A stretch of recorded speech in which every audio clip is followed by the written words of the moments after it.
La parabole des invités.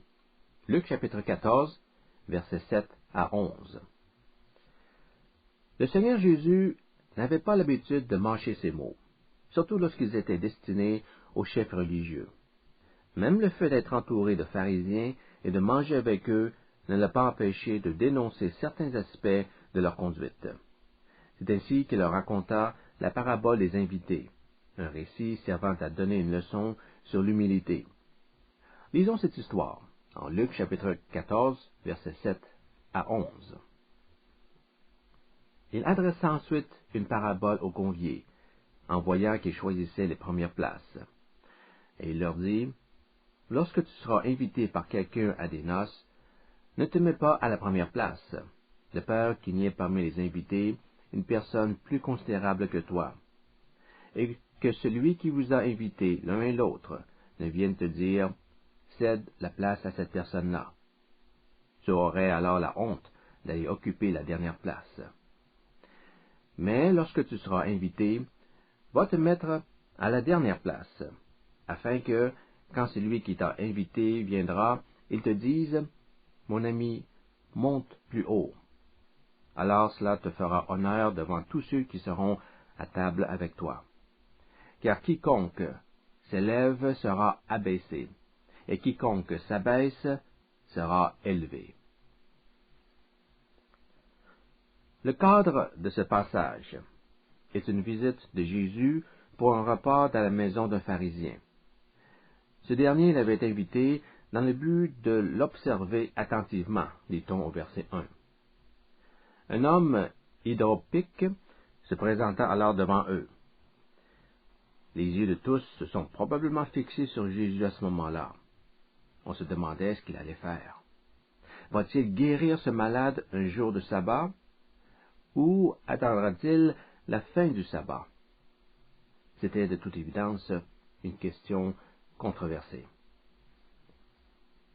Lisant dans les regards de ceux qui l'entouraient, Jésus leur posa lui-même la question. Est-il permis de guérir quelqu'un un jour de sabbat? Demanda-t-il aux pharisiens. Personne n'osa répondre. Durant leur silence, le Seigneur guérit l'homme. Puis il demanda une question encore plus incisive. Si votre fils ou votre bœuf venait à tomber dans un puits un jour de sabbat, que feriez-vous? Et encore une fois, ils préférèrent ne rien dire. Après avoir montré que l'observation du sabbat n'excluait pas la compassion, Jésus se tourne vers un autre sujet délicat, l'orgueil. Se rendant compte que certains invités, en entrant dans la maison du pharisien, recherchaient les places d'honneur autour de la table, le Seigneur Jésus leur raconta une parabole. L'instruction est fort simple. Lors d'une réception, laissez les meilleures places aux autres. Prenez plutôt les places les plus modestes. Cette parabole se fonde sur la pratique de placer les convives à table selon leur importance. Supposons que vous avez décidé de vous asseoir à une place dont le prestige dépasse celui que vous donne votre statut. Puis, un invité de marque se présente tardivement. Si les meilleures places sont toutes occupées, il est possible que l'hôte vous demande de vous déplacer vers un siège moins en vue afin de faire honneur à celui qui vient d'arriver. Imaginez alors votre embarras. Devant tous les invités, vous devez céder votre place et en occuper une autre dont personne ne voulait. Vous êtes maintenant avisé. La recherche des honneurs vous fait courir le risque d'être publiquement couvert de honte, dit Jésus. Il vaut mieux adopter le comportement opposé. Soyez humble. Choisissez une place modeste. Si l'hôte vous invite par la suite à occuper une place plus éminente, ce sera tout à votre avantage. Il va sans dire que Jésus ne prône pas la fausse modestie. on ne prend pas une place inférieure dans le seul but d'être mis à l'honneur plus tard. Avouons qu'il serait difficile d'utiliser ce passage comme exemple de diplomatie. Jésus était l'invité d'un pharisien. Il ne s'est pourtant pas gêné pour exprimer ses pensées quand il s'aperçoit que plusieurs invités recherchaient la meilleure place. Ces réflexions sont contenues dans une histoire qu'il leur raconte et qui semble attaquer directement leur orgueil et leur désir d'être bien vu des hommes. Disons que ce n'est pas une bonne façon de se faire des amis à une fête. Qu'est-ce que le Seigneur Jésus désire nous enseigner ici? Est-ce une leçon sur le savoir-vivre? Est-il en train de montrer aux pharisiens et aux experts de la loi quelques bonnes manières autour d'une table? Je ne pense pas. Si Jésus s'était adressé à ses disciples, on aurait peut-être pu considérer son enseignement comme un bon conseil sur la manière de se comporter en public. Que votre conduite soit humble, ne vous exaltez pas. Mais son instruction ne concernait pas les disciples. Le Seigneur parlait aux pharisiens, dont le salut était loin d'être acquis. Il avait dit, en Matthieu chapitre 5, verset 20, « Si votre justice ne surpasse pas celle des pharisiens, vous n'entrerez pas dans le royaume de Dieu. » Malgré leur zèle religieux, il manquait encore quelque chose aux pharisiens pour être sauvés. Or, si c'est aux pharisiens que Jésus s'adressait, on peut présumer qu'il n'a pas voulu simplement leur donner certaines règles de politesse. Il est plus naturel de penser que derrière son instruction sociale se trouvent des vérités spirituelles concernant notamment le salut. Nous pouvons croire qu'il voulait leur montrer la voie menant au royaume de Dieu. Notez que ce récit est présenté comme une parabole au verset 7. Il adressa ensuite une parabole aux conviés. Cela signifie que les conseils pour se comporter avec civilité doivent avoir une signification spirituelle. Les sages conseils aux convives deviennent ainsi une parabole sur ce qui se passe dans le royaume. Et l'analogie est la suivante. Autant dans la vie quotidienne que dans le royaume de Dieu, la recherche de la prééminence conduit souvent à la honte. Regardez également le contexte. Ce passage précède de quelques versets la parabole du grand banquet. À cet égard, il est raisonnable d'assimiler les noces de la parabole des invités au banquet céleste à la fin des temps. Recevoir une invitation pour ce grand festin signifie qu'on vous a convié gracieusement à entrer dans le royaume de Dieu. L'invité doit cependant répondre avec humilité, sans prétention, sans rien prendre pour acquis. Les pharisiens avaient une assurance présomptueuse de leur place au banquet de Dieu. Or, la réalité était bien différente. Par leur orgueil, ils étaient sur le point de la perdre. Jésus leur rappelle cette loi générale. Quiconque s'élève sera abaissé, et celui qui s'abaisse sera élevé. Verset 11.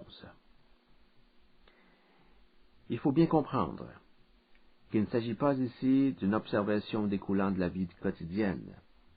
Cette déclaration comporte un caractère spirituel et surtout eschatologique, c'est-à-dire qu'elle se rapporte au jugement de Dieu à la fin des temps. Elle nous donne une bonne idée du critère sur lequel Dieu exercera son jugement. Jésus précise que l'humilité est la condition spirituelle préalable à l'honneur dans le royaume de Dieu. Dieu est vraiment le sujet de cette phrase. L'emploi de la voix passive des verbes sera abaissé et sera élevé est simplement une circonlocution pour désigner Dieu en tant qu'auteur de ses actions. Le banquet céleste est celui que Dieu organisera à la fin de la période de grâce. C'est Dieu qui assignera à chacun la place qui lui revient dans son royaume. Soulignons que certains n'auront pas de siège, car Dieu exalte les humbles et abaisse les orgueilleux. Nous voyons encore une fois que l'enseignement de Jésus ne s'arrête pas à une question de comportement. Il y a indéniablement une allusion allégorique à l'admission d'un individu dans le royaume de Dieu.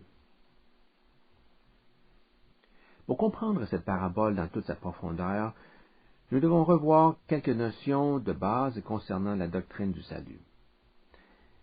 Présentons-les sous 3 principes. Principe numéro 1. Nos péchés sont pardonnés sur la base de la grâce de Dieu. En d'autres mots, le pardon est un acte souverain et gratuit. Principe numéro 2. Le pardon divin entraîne nécessairement des conséquences directes sur le comportement de la personne concernée et qui montrent la réalité de son pardon. Il y a donc un lien étroit entre le pardon de Dieu et le comportement qui doit en découler. L'un ne va pas sans l'autre. Le premier principe porte le terme théologique de justification. Le deuxième principe, c'est la sanctification. Par le terme justification, Dieu déclare que le pécheur croyant est devenu juste et acceptable devant lui. La sanctification concerne les actes et les œuvres de l'être pardonné. Ceux-ci sont le fruit nécessaire de la justification. Qu'est-ce qui prouve que vous avez véritablement reçu la grâce de Dieu? Cette grâce produit des changements qui se voient dans votre manière de penser et de vous comporter. On peut parler de cette grâce comme du don gratuit du salut offert par Dieu aux hommes. Tous peuvent l'obtenir gratuitement. Mais attention, il n'est efficace que pour ceux qui se l'approprient correctement. Qu'entend-on par le mot « s'approprier » ? Faisons le parallèle avec un médicament. Supposons qu'une maladie terrible soit en train de décimer l'humanité. Dieu intervient et fait cette incroyable promesse. Je vous fais don d'un médicament qui vous guérira de cette maladie. Il est gratuit pour tout le monde. C'est ce qu'on appelle un acte de pure grâce.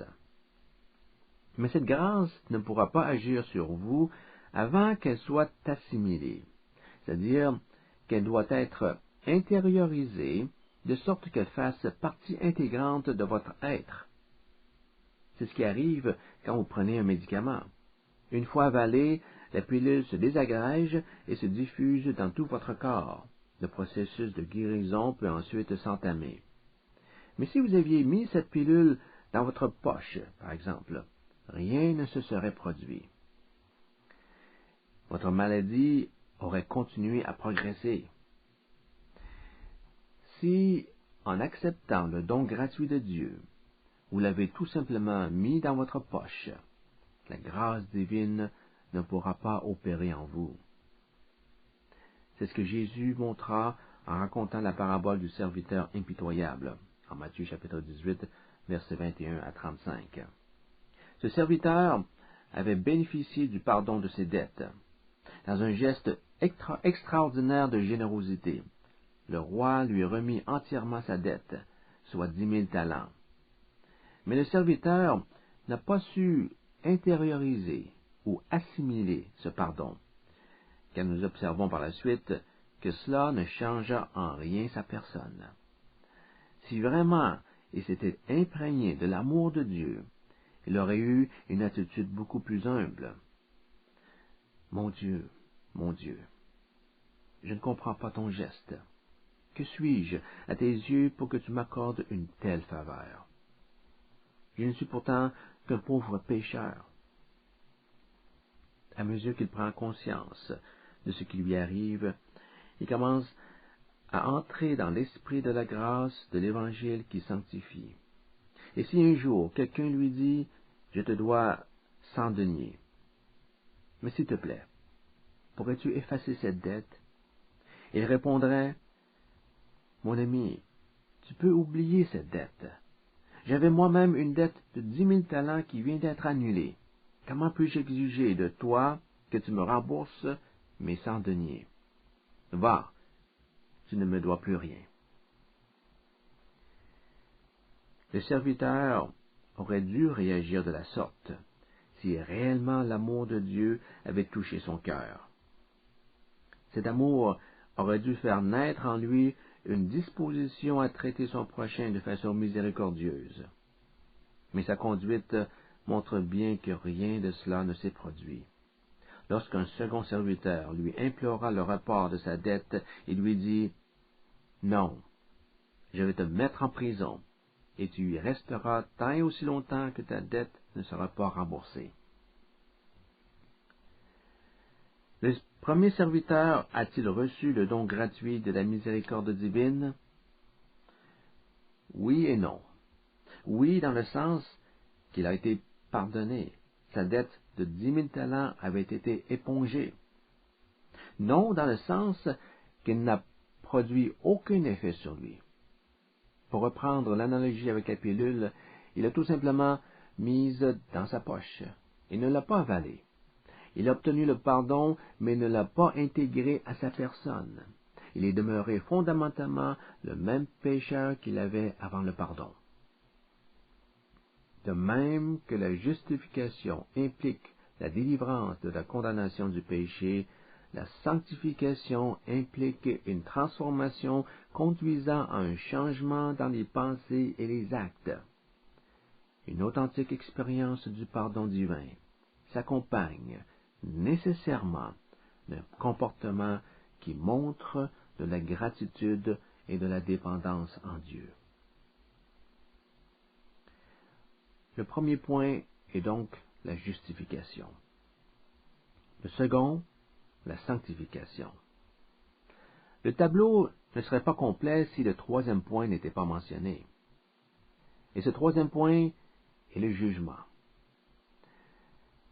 Nous venons d'expliquer le lien entre le point 1 et le point 2. Ayant été pardonné, le serviteur aurait dû à son tour pardonner. C'est la preuve qu'il a fait une expérience réelle de la grâce.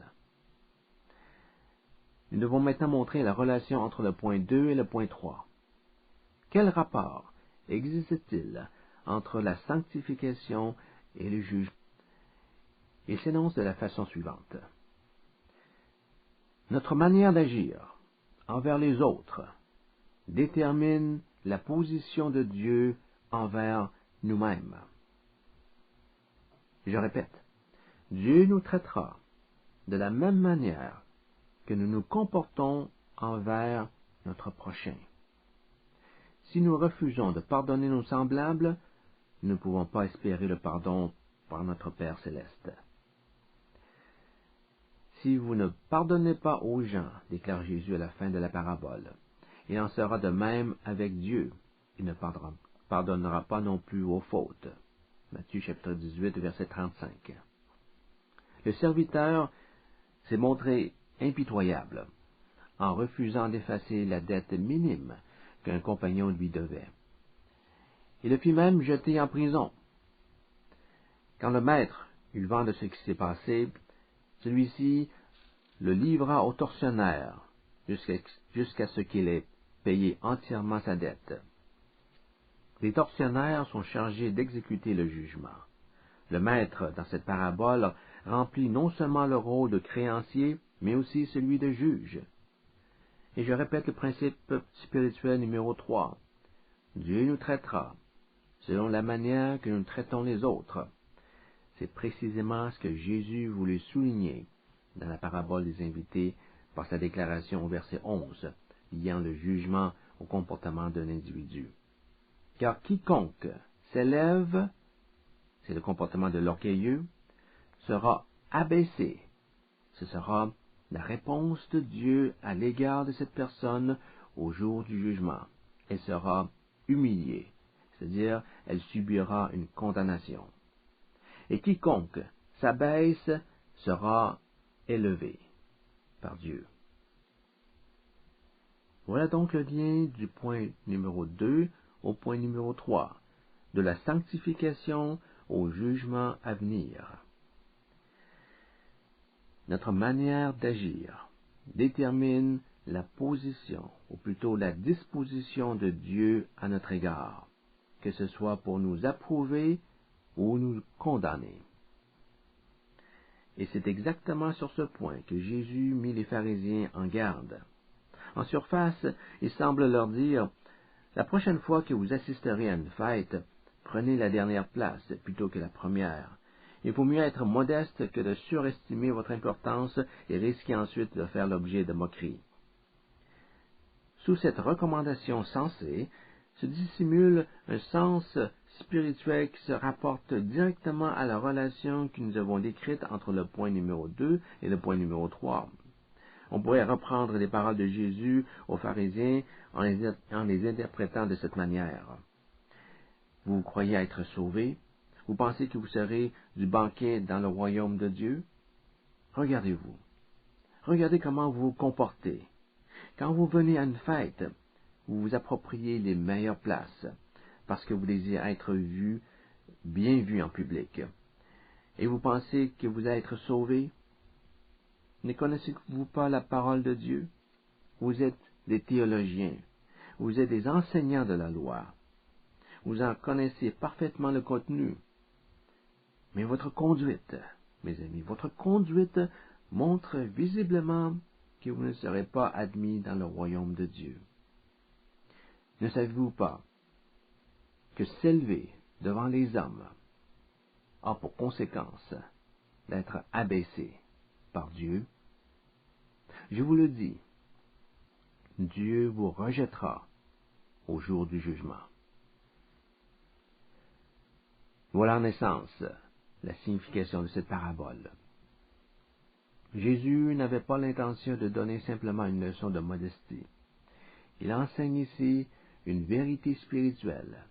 Notre Seigneur veut montrer à l'élite religieuse que leur attitude est incompatible avec le salut. À moins d'un profond changement, à moins de se laisser toucher véritablement par la grâce de Dieu, au point de subir une transformation spirituelle, ils peuvent oublier le royaume de Dieu.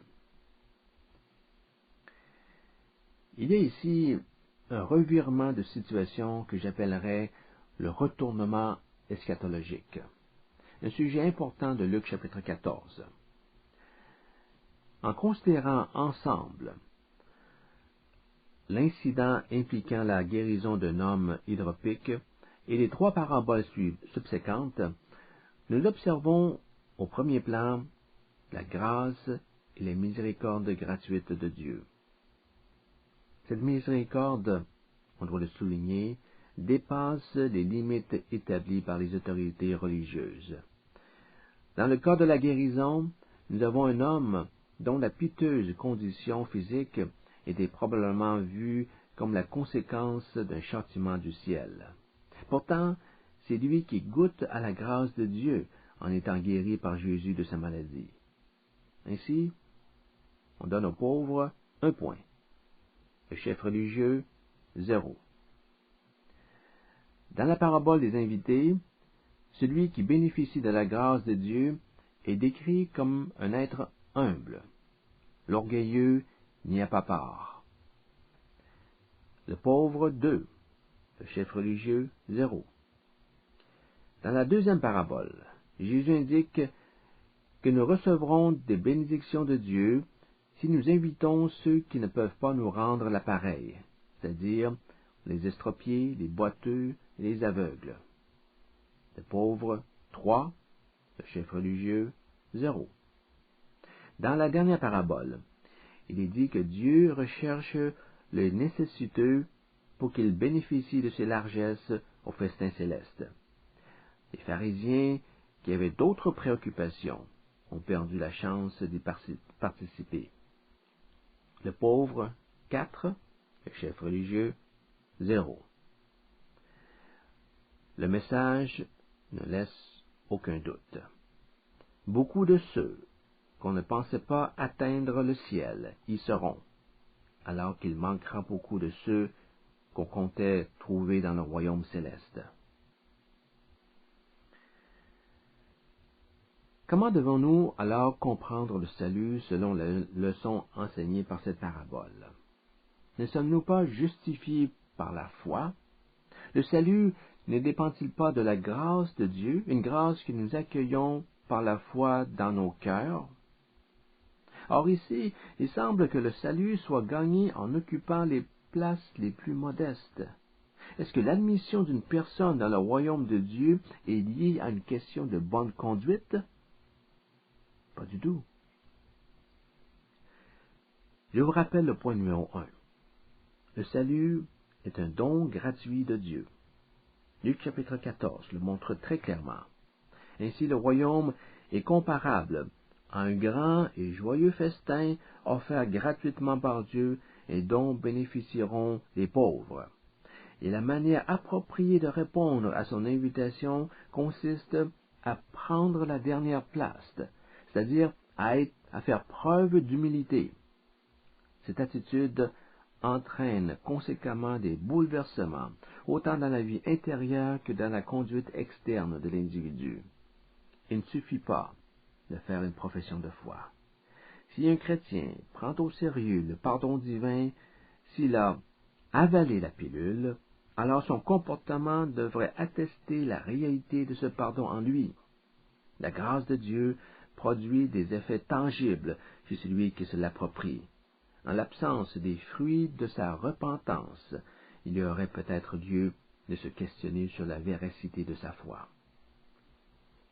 Le Seigneur Jésus enseigne dans cette parabole que si vous avez une foi authentique, on le constatera dans votre comportement.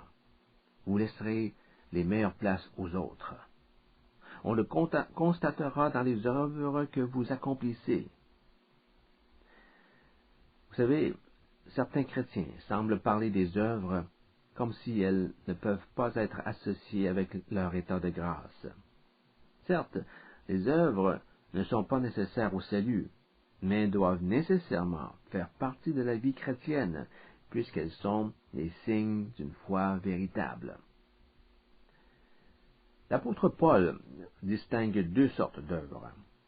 Il y en a une qu'il appelle les œuvres de la loi, et l'autre les œuvres de la foi. Deux entités totalement opposées. Paul affirme qu'on ne peut pas être sauvé par les œuvres de la loi, car ce serait avoir sa propre justice.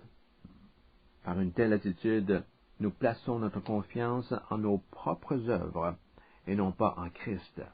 Nos œuvres seraient l'expression d'une certaine foi, d'une certaine forme de foi, mais d'une foi dans l'œuvre, mais pas d'une foi dans l'œuvre salvatrice du Christ. Cette fausse foi est ancrée dans la loi. Or, la loi ne peut pas nous sauver. Au contraire, elle ne peut que nous condamner. Il y a une autre sorte d'œuvres qui, pour Paul, sont absolument essentielles. À cet effet, il écrit en Éphésiens chapitre 2 verset 10 que nous avons été créés en Jésus-Christ afin que nous menions une vie riche en œuvres bonnes. Il s'agit ici des œuvres de la foi, des œuvres découlant de la foi. C'est à cela que le Seigneur Jésus fait allusion dans la parabole des invités, aux œuvres accomplies par le croyant qui a été affecté par la grâce de Dieu. Sa foi s'exprime, dans le contexte de ce récit, par une attitude d'humilité. Jésus adressa cette parabole à des gens dont la spiritualité faisait défaut. Elle s'applique à nous également, puisque nous sommes tous des pécheurs. Son enseignement ne doit pas être vu simplement comme une instruction pour éviter des situations embarrassantes dans nos rapports sociaux. Elle a une portée spirituelle, puisqu'elle établit une corrélation entre la recherche de la première place parmi les hommes et la recherche des honneurs dans le royaume de Dieu. Ce qui est vrai pour l'un est aussi vrai pour l'autre. Sur le plan social, il est préférable d'être modeste plutôt que de s'approprier une place d'honneur et de devoir ensuite la céder. Sur le plan spirituel, Dieu décide de la place à donner aux invités. Il donnera une place de distinction à celui qui s'humilie devant lui, avec le sentiment d'une profonde repentance, un attribut fondamental de la loi, de la foi. Sa réaction devant le Seigneur est semblable à celle du péager en Luc chapitre 18, verset 13. Mon Dieu, aie pitié de moi. Je suis un misérable pécheur. Dieu élèvera une telle personne au jour du jugement dernier.